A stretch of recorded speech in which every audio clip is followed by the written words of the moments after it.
بسم اللہ الرحمن الرحیم رب اشرح لی صدری ویسر لی امری واحلل عقدۃ من لسانی یفقہوا قولی۔ صحبت اور غسل جنابت۔ صحابہ کرام رضی اللہ عنہم کے درمیان غسل جنابت کا ایک مسئلہ زیر بحث آیا۔ ایک گروہ کہتا تھا کہ غسل صرف دخول پہ فرض ہو جاتا ہے، انزال شرط نہیں، یعنی واٹر ڈسچارج جو ہے وہ ضروری نہیں۔ دوسرا گروہ بیان کرتا تھا کہ وجوب غسل کے لیے دخول کے ساتھ انزال بھی شرط ہے۔ یہ طویل مباحثہ کسی فیصلہ کن صورت پر منتج نہ ہوا۔ آخر قرار پایا کہ ام المومنین حضرت عائشہ رضی اللہ عنہا سے دریافت کیا جائے۔ حضرت عائشہ نے کہا کہ رسول اللہ صلی اللہ علیہ وسلم نے فرمایا، اذا جلس بین شعبها الاربع ومس الختان الختان فقد وجب الغسل۔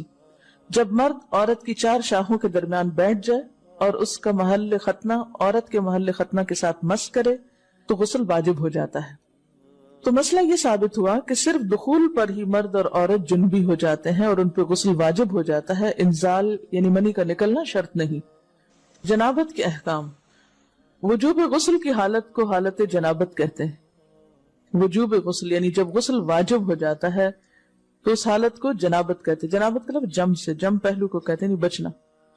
مندرجہ ذیل چار حالتوں میں مسلمان مرد اور عورت پر غسل کرنا فرض ہو جاتا ہے۔ نمبر 1، جوش کے ساتھ منی خارج ہونے کے بعد، اس میں احتلام بھی داخل ہے، یعنی کوئی ایسا خواب آئے یا ویسے۔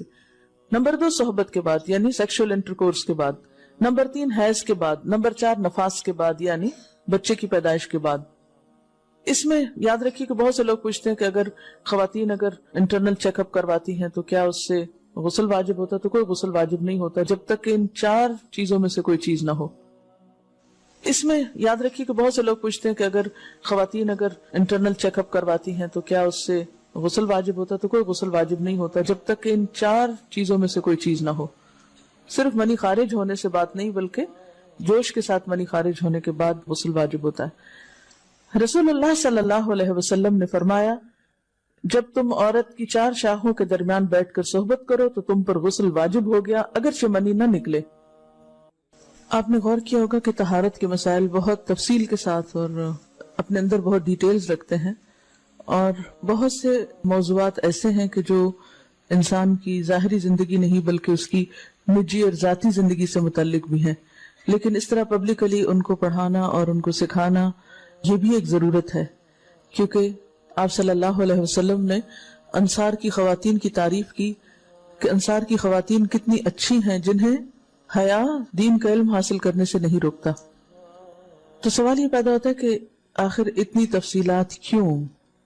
اور بعض لوگ اس کو ناپسندیدہ قرار دیتے ہیں، تو ایسا کرنا ناسمجھی کی علامت ہے۔ ہم دیکھتے ہیں کہ انسان اگر اللہ کے بتائے ہوئے طریقے کے مطابق زندگی بسر کرتا ہے تو اس میں خیر ہی خیر ہے، اور وہ صرف خیر اس کی اپنی ذات تک نہیں رہتی، بعض اوقات دوسروں کی بھلائی کا ذریعہ بھی بن جاتی۔ عورت کو بھی احتلام ہوتا ہے۔ ام المومنین حضرت سلمہ رضی اللہ عنہا روایت کرتی ہیں کہ حضرت ام سلیم نے رسول اللہ صلی اللہ علیہ وسلم سے کہا، اے اللہ کے رسول، یقیناً اللہ حق سے نہیں شرماتا، یعنی حق بات اور ایک ضروری بات جو ہے اس کو واضح کرنا ضروری ہوتا ہے، اور اس معاملے میں شرم سے کام نہیں لینا چاہیے، کہیں ایسا نہ ہو کہ انسان انجانے میں غلط کام کرتا رہے۔ تو یہ کہہ کر انہوں نے مسئلہ پوچھا، کیا عورت پر غسل ہے جبکہ اس کو احتلام ہو؟ آپ نے فرمایا ہاں، لیکن جب پانی کا نشان دیکھے یعنی منی دیکھے۔ اس پر حضرت ام سلمہ نے شرم سے منہ چھپا لیا اور عرض کیا، اے اللہ کے رسول، کیا عورت کو بھی احتلام ہوتا ہے؟ آپ نے فرمایا ہاں ہوتا ہے، تیرا داہنا ہاتھ خاک آلود ہو، یعنی ایک پیار کی ڈانٹ تھی۔ اور اس میں ہو سکتا ہے کہ مزاج کا فرق ہو، بعض خواتین کے ساتھ ایسا نہ ہو اور بعض کے ساتھ ایسا ہو، لیکن اس میں جو اصل چیز ہے وہ ایکسیسو واٹر ڈسچارج ہے۔ اس میں کہیں ایسا نہ ہو کہ لیکوریا وغیرہ کے ساتھ اس کو ریلیٹ کر دیا جائے، دونوں چیزوں میں فرق ہے۔ اور احتلام جو ہے وہ سوتے وقت ہوتا ہے، یعنی سو کر اٹھنے پر اگر انسان اپنے کپڑوں پر زیادہ ڈسچارج دیکھے، خواہ کوئی خواب یا کوئی فیلنگ یاد نہ بھی ہو، تو پھر غسل کرنا ضروری۔ معلوم ہوا کہ عورت یا مرد نیند سے اٹھ کر اگر تری یعنی نشان منی دیکھیں تو یہ احتلام کی علامت ہے، لہٰذا ان پر غسل کرنا فرض ہو جاتا ہے۔ اور اگر احتلام کی کیفیت انہیں یاد ہو لیکن نشان نہ پائیں، یعنی خواب یاد ہے لیکن کوئی سامنے علامت نہیں، تو غسل فرض نہیں ہوگا۔ ایسی صورت میں شک کی ضرورت نہیں ہے کہ نہیں میں نے خواب دیکھا اور مجھے خواب بالکل صحیح یاد ہے تو مجھے نہانا چاہیے. نہیں، محض خواب پر نہیں نہایا جائے گا جب تک کہ فزیکلی کوئی ایسی چیز سامنے دیکھی نہ جائے. حضرت ام سلمہ روایت کرتی ہیں کہ میں نے کہا، اے اللہ کے رسول صلی اللہ علیہ وسلم، میں اپنے سر کے بال خوب مضبوط گوندتی ہوں، کیا میں انہیں غسل جنابت کے وقت کھولا کروں؟ آپ نے فرمایا، ان کا کھولنا ضروری نہیں، تیرے لیے یہی کافی ہے کہ 3 لپ پانی اپنے سر پر ڈالے، پھر اپنے سارے بدن پر پانی بہائے، پس تو پاک ہو جائے گی. یعنی بالوں کی جڑیں بھیگنا، سکن بھیگنا ضروری ہے، سارے بال کھولنا ضروری نہیں ہے. جنبی کے بالوں کا مسئلہ.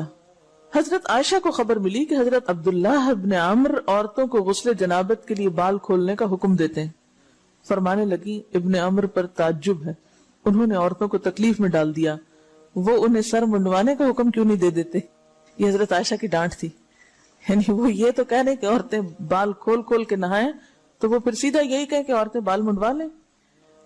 میں اور رسول اللہ صلی اللہ علیہ وسلم ایک ہی برتن میں غسل کرتے اور میں اپنے بال کھولے بغیر سر پر 3 چلو سے زیادہ پانی نہیں ڈالتی تھی. معلوم ہوا کہ غسل جنابت کے لیے بال کھولنے کی ضرورت نہیں، مگر یہ حکم صرف غسل جنابت کا ہے. غسل حیض کے لیے بالوں کا کھولنا ضروری ہے کیونکہ وہ مہینے میں ایک دفعہ ہے. حضرت عائشہ سے روایت ہے کہ انہیں رسول اللہ صلی اللہ علیہ وسلم نے غسل حیض کے لیے فرمایا، اپنے بال کھولو اور غسل کرو. اس میں آپ دیکھیے کہ دونوں چیزوں میں فرق کیوں ہے، دونوں کی نوعیت فرق ہے. اور حیض جو ہے وہ ایک نجاست کی کیفیت بھی ہے نا، قل هو اذی، تو اس کے بعد نہانا اور نہا کر خوشبو لگانا خاص طور پر اس کا سارا حکم آتا ہے. لیکن غسل جنابت میں نجاست کی وہ کیفیت نہیں ہے. یعنی حیض کا خون اور منی جو ہے ان دونوں کے حکم میں بھی فرق ہے. ٹھیک ہے نا. بعض علماء کے خیال میں جو منی ہے اٹ سیلف وہ ناپاک چیز نہیں ہے. اگر کسی کپڑے وغیرہ کو لگ گئی تو وہ کپڑا ناپاک نہیں، اگر اس کو خشک ہونے پر کھرچ کے صاف کر دیا جائے تو کپڑا صاف ہو جائے گا. لیکن خون حیض پر آپ صلی اللہ علیہ وسلم کیا فرمایا؟ چٹکیوں سے مل مل کے اس کو صاف کر کے دھوئے.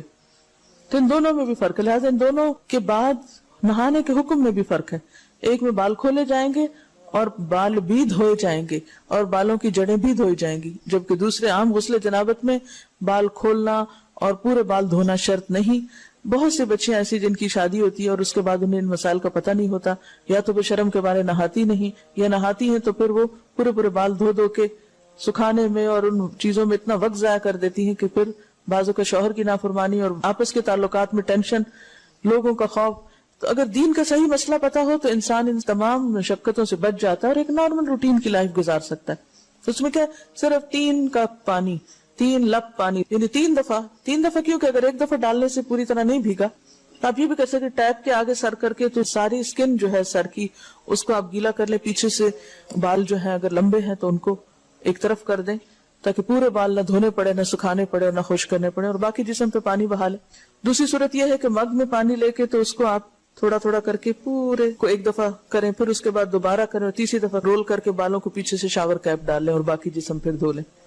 شاور کیپ سے کیا ہوتا ہے عام طور پر کہ پیچھے کے جو سارے لمبے بال ہیں پھر وہ نیچے گر کے گیلے نہیں ہوتے، وہ آپ کے سر پہ ٹک جاتے ہیں. تو سر کی اسکن دھوئیں اور بالوں کو جوڑے کی شکل میں باندھ کے اوپر شاور کیپ پہن کے پھر باقی جسم کو اچھی طرح دھو لیں. تو اس میں آپ دیکھیں کہ جب بالکل سر کے سکن کا حصہ ہی تر ہوگا، اور یہ 3 دفعہ کرنا ہوگا، ایک دفعہ سے نہیں کام چلے کہ 3 دفعہ کرنا، تاکہ کوئی بھی بال برابر جگہ سکن کی خشک نہ رہ جائے.